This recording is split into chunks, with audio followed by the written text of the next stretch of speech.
Hello, you're on the pot with Shaliak. Hey, Shad, it's Jordy. How you doing? Hey, Jordy, what's going on, bud? I'm in Traverse City and been setting up a virtual clinic or satellite clinic to my work in Grand Rapids. And the city's great up here in Traverse City. I built some orgonite, too, and just been working on training. That's about it. And validating the device for the movie maker, Tim, up here. He did the movie Under the Eight Ball, which is under a huge conspiracy-type attack from the under-our-skin people, and which is related to Lyme disease. Right.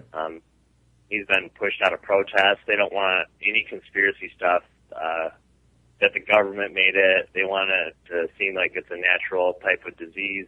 And I don't know, it's sad. More deception. What? More deception. Yeah. About disease that gets created, and then of course they don't. For new listeners out there, Jordan DeYoung is Jordan. Introduce yourself. Tell the people who you are and what you do for a living. Yeah, I do biofeedback for a living, and I'm a pulse technologies researcher. And Pulse Tech is important because they're the only company that's any type of a rife device that's proven themselves in laboratories. And for Zyto, which is about the most popular biofeedback device, I'm a certified library author, and there's only 9 of us out of the 3,000 licenses that have been sold that are the higher level licenses where I have to be supervised by a doctor because the things that it brings up on the scans are pretty important and shocking to people. Right. Now, I've done a Zyto session with Jordan. A lady friend of mine has done one, and there's a few more people that I've spoken with. Actually, two people that I've spoken with at work are very interested in doing the Zyto. And see, the Zyto gives a feedback from what's going on inside your body. You can tell whether there's Lyme bacteria, different things like that, Candida, all these different precursors to pretty nasty health conditions. Yeah, and I have all Pulse Technologies frequencies in my Zyto. And because they've been proven in labs and these other associations are quite old, I think I'm working with the best setup in that case, because if someone doesn't have frequencies that have been proven anywhere, well, then they're really not working with much. Right. Yeah. So we've with energy medicine, you've been helping people with Lyme disease, people with MRSA as well. Is that correct? Yeah. When I started doing the Endomed, a lot of my patients, they were coming in to my dad's clinic before they went to Germany, so they would get all their nutrient therapy done in the States before they went outside of the States to do therapy that worked for cancer, the hyperthermia, and they give low-dose chemotherapy as well. But they save a bundle of money doing the vitamin C injections and all that detox stuff and nutrient stuff in the States with us. So I got the experience to work with a great number of diseases since 2004. Right. So this library of information that it's basically, I look at it this way, being a computer guy. I work on IBMs and IBM systems and Macs. It's like every day there's new viruses and things coming out there, right? So if you get a virus program that protects your system from being infected, the only way that computer is going to be protected from that virus is if it knows what the virus is. And with what Jordan's talking about here is he's got frequencies. Now, there's frequencies that that are good for the body, and there's frequencies that are bad for the body. There's frequencies that can kill. There's a frequency that can kill a pathogen, correct? And there's pathogens out there that through this energy medicine, through these frequencies that are in this knowledge base, in this in this device, it can go out there and it can eradicate these different bacterias. Yeah, at least in labs in countries where you have the ability to do such research. Mm-hmm. Where here it would be illegal for me to say that a frequency can kill a pathogen, even though Rife did it, and Rife continued his work into the 50s. With John Crane continued that, who was an assistant to Rife, into the 90s. The Russians had their own stuff going on, and there was a French and Antoine Priore who used more of the Russian type stuff that I'm using now to work on animals, and I think he did a few thousand cases in the 70s. Mm-hmm. So it's really never been lost. The Zyto is an electronic radionics machine, mm-hmm. as far as I can see it, and in both the electrical medicine and the radionics are at least 5,000 years old. Right. It's a slap in the face to not call it conventional, to not call it traditional. And I also work with the acupuncture point system. I also work with Mushu points in different areas on the body to input these frequencies, mm-hmm. which will be more friendly than randomly placed areas. So what is the goal of your trip to Traverse? Explain that, like what you're hoping to achieve. It's all franchising. And the model we want to set up is maybe a physical rehab type of a thing, device share, where people they'll go in on devices together. I'm leaving a PFG 2Z up here and a pulsed LED device and a Zyto hand cradle, mm-hmm. which people will expose themselves to the treatments, which are self treatments, and there's a whole legal mess in regards to that, where they have to put their own TENS unit pads on their wrists or on the acupuncture point. Mm-hmm. There might be a paid technician who inputs the frequencies, but at the end of the day, it's the patient who's very interested in treating themselves and learning about the stuff that will be exposed to it. Many times, which you've talked to people where it's been valuable in their lives. And it might be the only thing that might be valuable to them, because a lot of times people are told to go home or, fight it off when we use antibiotic soap and everything to kill our immune systems. Right. The triclosan, is basically all the in all these antibacterial products. There's a substance called triclosan, and it's basically a pesticide. Yeah. Yeah. So that's what people are putting on their body when they're putting antibacterial soap on there. They're putting a pesticide on their skin. Yeah. And that's just one of the devastating facts about the beauty products and the different things that lead in lipstick. They call in a lot of the makeup they have out there. It's called metalloestrogens or something that. The women put the makeup on, and it gets absorbed by the skin, and it causes problems, hormonal problems in the body. Yeah, they also have lead in a lot of makeup too. Mm-hmm.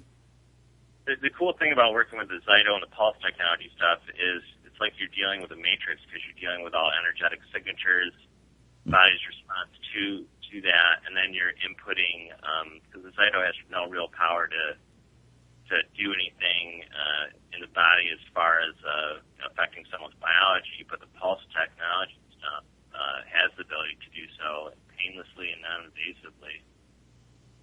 And people can do it from home.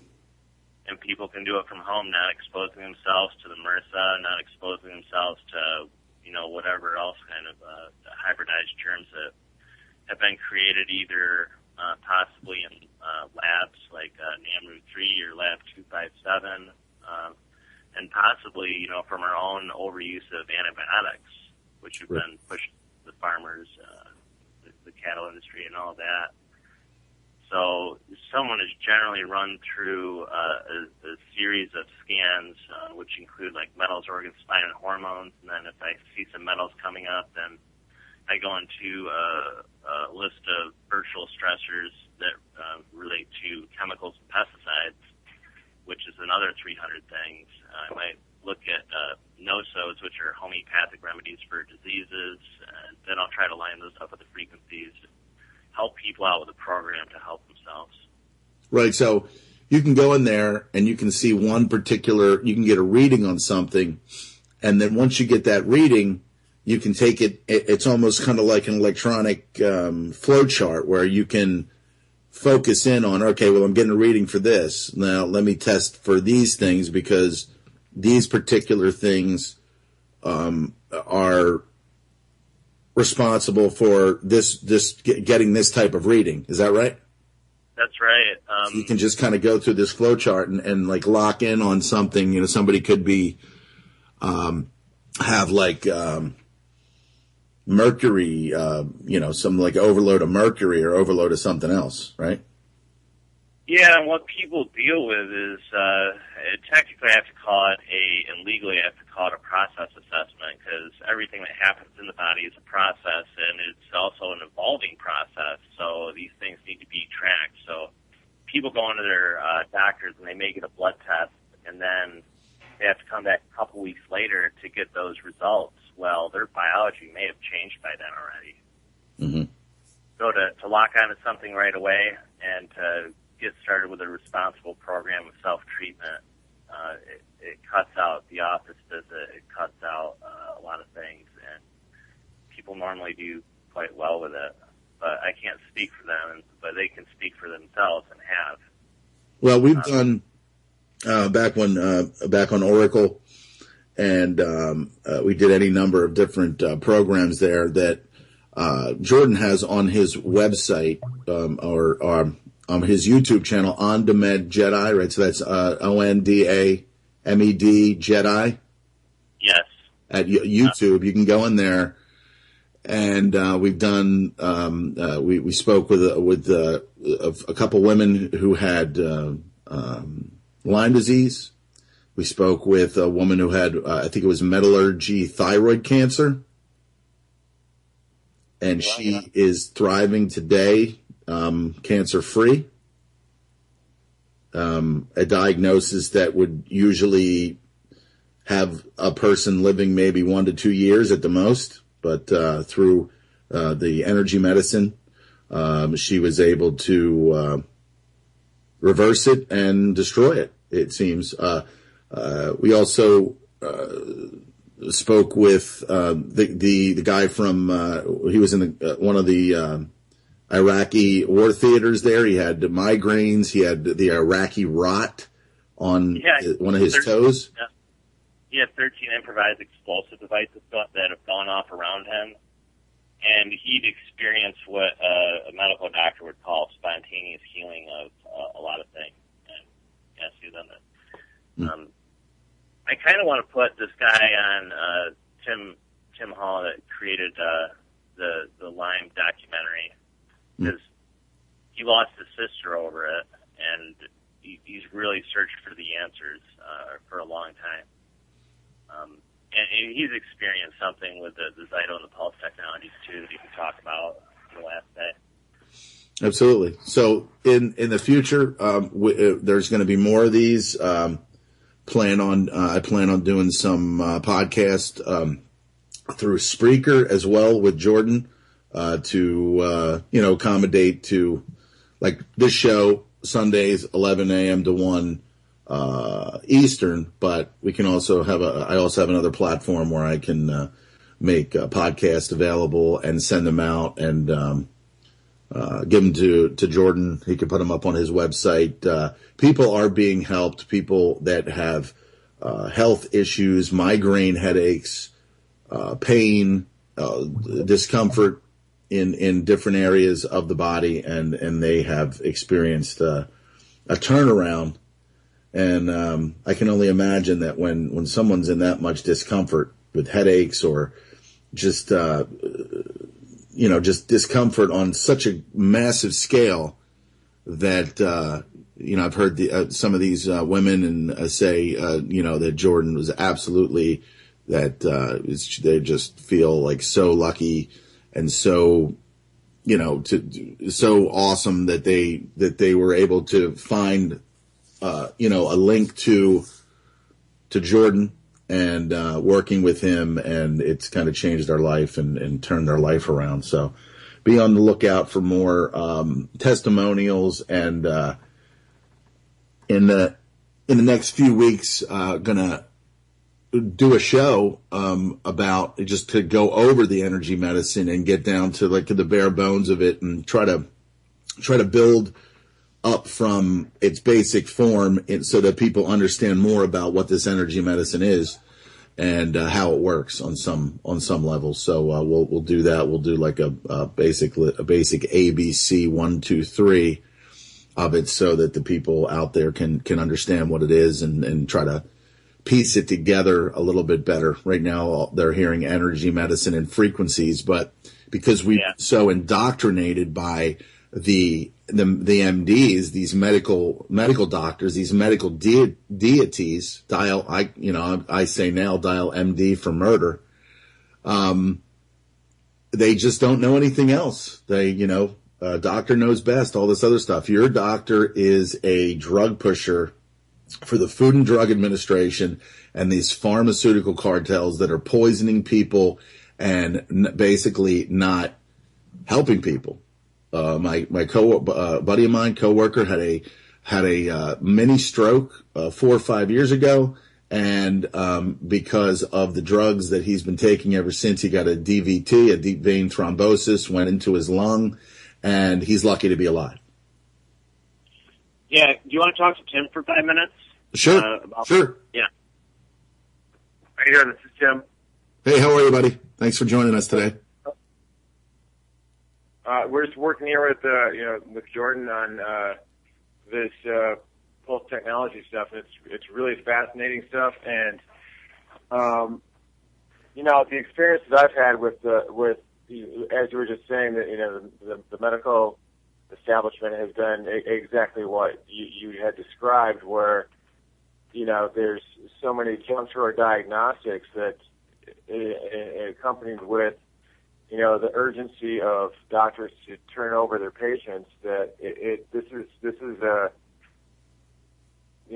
a sea change in how things can be diagnosed. I don't want to say diagnosed from a legal standpoint, but just trying to understand what is happening with your body, so you can take steps outside of the medical establishment, because that's what people are starting to have to do. And this is a brilliant tool to do that. So, what's your full name? Timothy Gray. I'm a filmmaker. I made a film called Under the Eight Ball. Okay. It's about disease, and the first half chronicles my sister's struggle and eventual death to Lyme disease. And when I say she died from Lyme disease, it was more of a failure of the medical system than what she had. What she had was treatable. She could have been treated, but she wasn't allowed to, because she also received a diagnosis of Lou Gehrig's disease, which is there's no treatment for it. There's palliative care until you die. Yeah. They wouldn't allow her to have antibiotics. They wouldn't allow her to do any of the traditional therapies for Lyme disease, because she received a conflicting diagnosis, even though that's exactly what she had. Mm-hmm. Had the blood tested after her death, and it came back positive. It was positive. We had 3 positive tests, and they still wouldn't allow her to be treated for what she knew she had. Mm-hmm. So, I'm all too familiar with the absolute horrors of what we are forced to deal with on a daily basis. And, we all have family. We all have, people that we care about, and it's a frightening situation to realize that we've finally arrived in this dystopian present where we don't have a choice. You have to. I actually was forced to watch my sister suffocate from lack of care. Wow. And yeah, it's horrific. The stuff that Jordan has been showing me is just, I wish we had something like this, when she first was diagnosed. And I wish my knowledge base was what it is now when she became diagnosed, because there's a learning curve that goes with, when you're thrust into Lyme, because there's this, for lack of a better word, obfuscation of what the truth of Lyme disease is.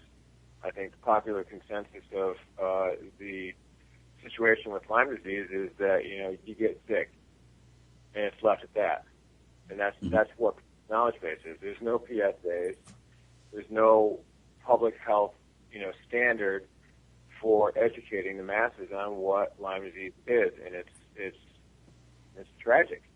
Mm-hmm. It's negligent, and I think that Jordan and myself, his father worked in Lyme disease and worked with my sister, and he was one of the most fantastic doctors that I ever had the pleasure of meeting. And I think that what we'd like to do with what he's doing is make it not only a place for resources and treatment, but also to get the knowledge out there, to make it a double-edged sword of treatment and awareness, so people are aware of what's going on, and if something happens, they know where they can go, without having to try to get 8 conflicting diagnoses that may or may not be correct, most likely incorrect. Yeah, and this stuff falls in line with self-defense so closely to me, in that they don't want you to have the right to deal with your own problems. Yep. And as far as I'm concerned, Lyme is a weapon that's been used against us. And it's one of those slow kill measures that absolutely we've heard a lot about. Yep.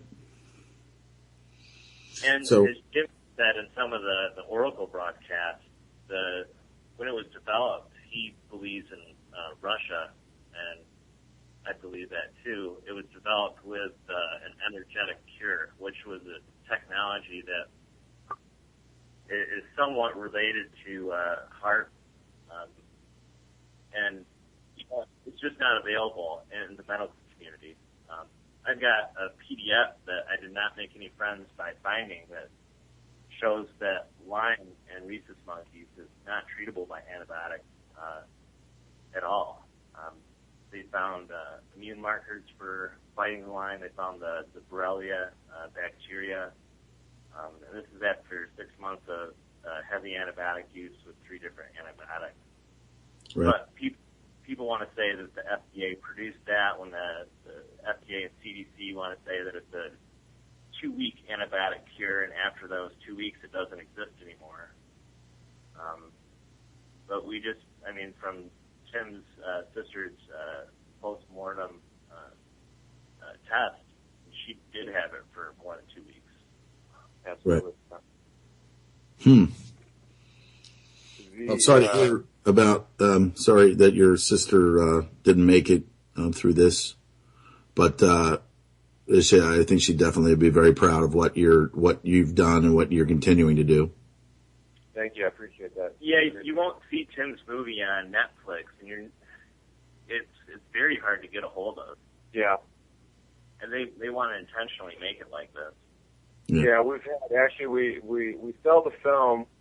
You can find it on Facebook, and we sell it. And the thing that has happened is we've had probably 1 in 10 disappearing DVD rate when we mail them out. So sometimes they just do not arrive. And it's and when we first started mailing them out, it was the rate of loss was even greater. Wow. So, we've probably had 100 DVDs that just didn't show up in the mail. My God. So they're just...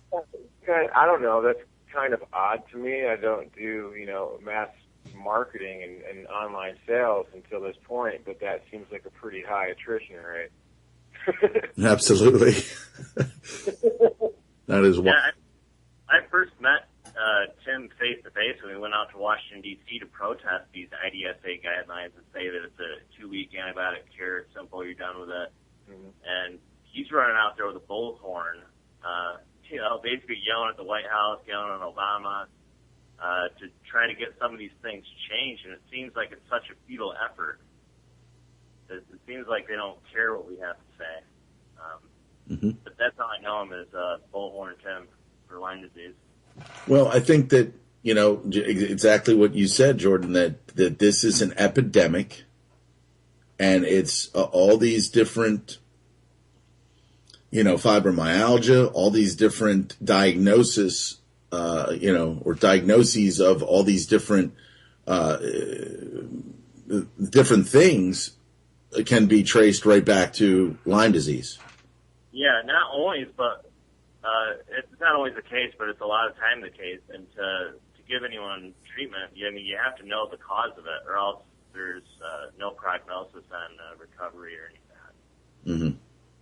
So it could be the makeup, it could be the SSRIs, it could be, any number of things, but until, we can say this disease and this specific person is caused by this specific thing, which we could find out with, reflexology, muscle testing, things like the Zyto and, what may be improvements on the Zyto in the future. Mm-hmm. Then we can be allowed to know. But just like we have to fight for our right to bear arms, we have to fight for the right to be able to make our own colloidal silver and our own self-treatment measures. Yeah, there is a spot in the movie where, I raised the question of, what is the definition of personal sovereignty if we're not able to decide the fate of our own being as individuals when we are faced with, the ultimate consequences and, what could ultimately happen if we choose a certain course of treatment. And if people argue against the idea of Lyme disease being, man-made and weaponized, then they have to realize that this is the only disease that I know of, that I'm aware of, that you are not allowed to be treated. You can't use antibiotics past a certain point. You can't do this. There's the guidelines for Lyme disease treatment are so stringent and so strictly enforced that doctors they will stay away from it, even if that's what they think the patient has. Right. Yeah, that kind of thing may make it more deadly than MRSA in the end, just because you can't diagnose it and you can't treat it in the medical community without fear of losing the doctor losing his license. Just look at Dr. Chemsek. He lost his license and had to fight in court, and I think he eventually got it back, but they'll tie you up in court until you can't function as a doctor anymore. Mm-hmm. Yep. It is a medical dictatorship, and the guidelines were set a long time ago for, what, the blueprint is there. The blueprint has been followed, and the doctors have been trained in a system where they actually think that they're helping people. And what a joke. What a joke that is. Oh, there is a Lyme vaccine that's coming out, too, which is interesting. It's already out. They already introduced the Lyme vaccine. That's also in the film. Is one of the doctors that sits on the board that authored the guidelines that they handed to, the CDC abides by now. And these guidelines, by the way, are enforced almost as law. And the guy's Alan Steer, right? And his name is Alan Steer, yes. He was one of the main participants in the Lyme disease vaccine, and he was also the one that announced the guidelines for treatment to the FDA in 94. It was 1994 in Dearborn, Michigan. Well, at that meeting, they excluded two serology bands that were used. They were popularly used by most doctors that had been treating Lyme disease at the time. They took those 2 bands out, and no one was really. It wasn't clear at the time. It didn't make any sense to anybody. There was an outrage at this meeting. I mean, there were protests. Doctors got up and walked out in protest, and no one had any explanation. Well, it was 4 years later when a vaccine that this Dr. Alan Steer was involved with hit the market, and it just so happens that it had OSPA, which is outer surface protein A, and outer surface protein C, which are 2 of the main causative agents of Lyme disease in the vaccine. And this is making vaccines with the bacteria or virus in them is not uncommon, but the difference with Lyme disease is once you get it, you got it. Yeah, that's right. I mean, it's in there.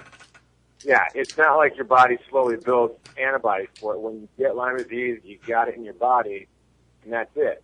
And so what happened was they realized that if they didn't exclude those, that when they gave people the vaccine, first of all, they were absolutely going to have Lyme disease, and that's what happened. And second, they would never pass FDA approval. So that's the cause of the situation with Lyme disease right now for people not being treated. And the reason, basically, my sister died was because this guy was protecting his vaccine patent. Yep. So if that's not, a case for,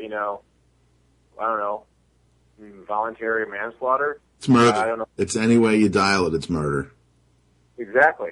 It's murder. Anyway, yeah.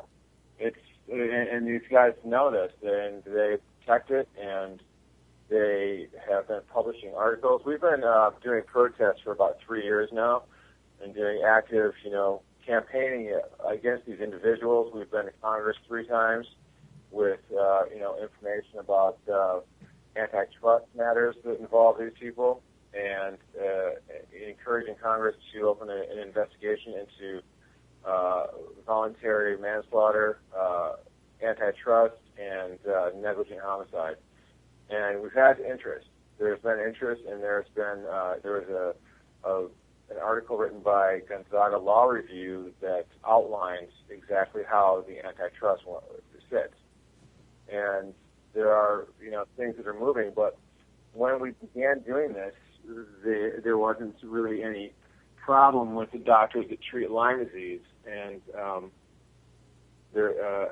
since then, there are now 7 doctors that are being brought up by state medical review boards.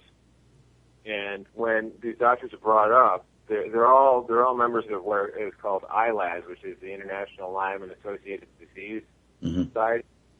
And these guys are trying to offer, they've offered guidelines. They're vastly different than what the IDSAs are, because it allows people to be treated in a manner that will help them become better. However, these people, these doctors have been brought up on charges, and they are rarely told what the charges are. They will be brought in before the boards, and they will have to sit for a day, possibly 2 days in front of boards while they are, asked questions. Basically, they shake them down. They shake them down. They never explain what's going on. It's domestic terrorism. These doctors who are helping people are just grilled, and they're never told what they're being brought up on. There's no habeas corpus. There's no due process, and it's pretty un-American, if you ask me. Well, one of the interesting things, I know the show's about to come to the end, but it doesn't just affect people, it affects pets, and especially dogs. And if you want to look at the bullshit with the Lyme, you look at Lyme disease maps for canines and versus Lyme disease maps for people, and it's extremely different. But it is the exact same bacteria. I've had, I've seen people that they've gone into a pediatrician, and the daughter has all these symptoms of Lyme, and they can't get treated for it. And they'll say, well, a vet will recognize this disease to that pediatrician, and the pediatrician says, well, why don't you go see a vet then? I mean, that's what we're dealing with. I've heard that exact story probably 20 times. Wow. So some people, they think there's too many people on the earth, and good, Lyme is going to get rid of them, but they will not do away with their pets or their horses. Yes. So we got to hit the nerve with it somehow. And if it's through dogs and horses and people getting killed, you got to care about one of those things. Or else you gotta care about something, for God's sake. Right. All right. So as you said, we're coming to the end of the program here, talking with Jordan DeYoung and Tim. What's your last name again? Gray. G-R-E-Y. Tim Gray, creator of the documentary Under the 8 Ball. Yeah, that's correct. Under the 8 Ball. You can find it online, you're saying? Yeah, we have a Facebook page for it, and you can order right there if you'd like to get a copy of it. Okay, and does it also play on the page as well, or no? There are trailers available that you can find on YouTube. Right. Okay, so Jordan DeYoung, Tim Gray, Traverse, Michigan, networking and getting more information out there about energy medicine, Lyme disease, and the absolute cover-up from the onset, and it still goes on today because we live in a medical dictatorship, a medical tyranny, and they don't want people to know that it is an epidemic that is out of control, dare I say? Absolutely. I mean, it might be 70% of people that it's set up in their bodies latently. Mm-hmm. And then when this vaccine gets pushed out, if people take it, I feel sorry for them. Okay. All right, so we're gonna do more with this. I'm gonna have Jordan on again in the future, near future, and Tim Gray. You're welcome back anytime to talk about this topic as well. And thanks for joining me today here on Cold Reality Radio on CY. All right, and I'll be in touch with you guys. Sounds good. All right, have a Take good one. care.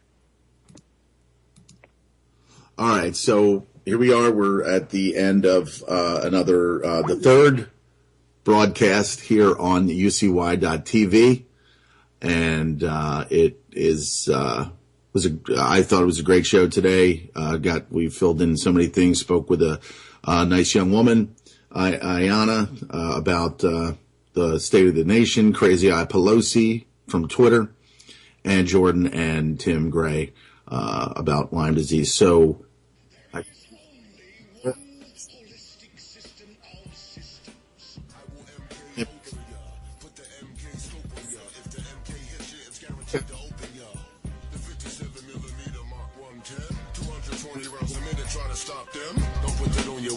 That's retarded babble. Protesters make the hit list soon as they start to rabble.